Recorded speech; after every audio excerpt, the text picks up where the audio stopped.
मोहब्बत बहुत नाजुक हुआ करती है। मोहब्बत के हर लम्हे को आखिरी समझकर जीना चाहिए, क्योंकि न चाहते हुए भी एक दिन अपनी मोहब्बत को आखिरी बार गले लगाना पड़ता है।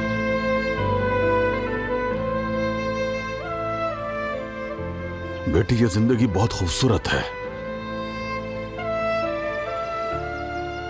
नाराजगी मोलकर इसे गंवाना नहीं चाहिए हमें। बहुत तकलीफ होती है, दिल में बस एक खलिश सी रह जाती है बेटी।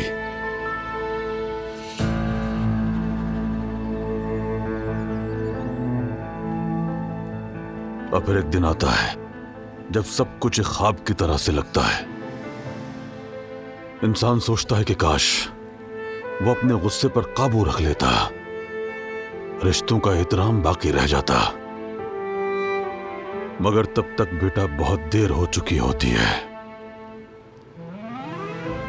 वक्त वापस नहीं आता। जब कोई पास है तो उसकी कदर करनी चाहिए बेटे, उसका एहसास करना चाहिए।